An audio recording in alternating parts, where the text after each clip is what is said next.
আমিও যখন ড্রাইভ করি বা আর 5টা ড্রাইভারকে জিজ্ঞাসা করবেন, ড্রাইভার ইচ্ছাকৃতভাবে একটা পিঁপড়েকেও মারতে চায় না। অনেক ক্ষেত্রে আপনারাই অনেকে খবর করেছেন যে একটা কুকুরের বাচ্চাকে বাঁচাতে গিয়ে গাড়ি সমেত পাল্টি খেয়েছে।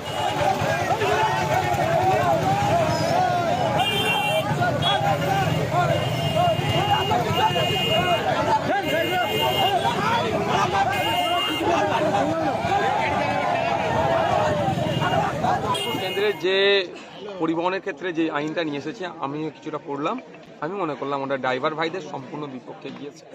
আমিও ড্রাইভার, মধ্যে মধ্যে আমাকেও গাড়ি চালাতে হয়। আরও ড্রাইভার যারা আছেন তাদের সম্পূর্ণ বিপক্ষে গিয়েছে। আমি একটা কথা বলে রাখি, আমিও যখন ড্রাইভ করি বা আর 5টা ড্রাইভারকে জিজ্ঞাসা করবেন, ড্রাইভার ইচ্ছাকৃতভাবে একটা পিঁপড়েকেও মারতে চায় না।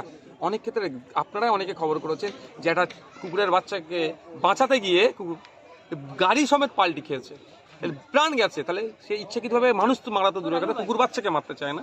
তাহলে যেভাবে 7 বছর 10 বছর জরিমানা করা হচ্ছে, ড্রাইভারদের উপর চাপিয়ে দেওয়া হচ্ছে, এটা মেনে নেওয়া যায় না। এর বিরুদ্ধে আমরা করছি।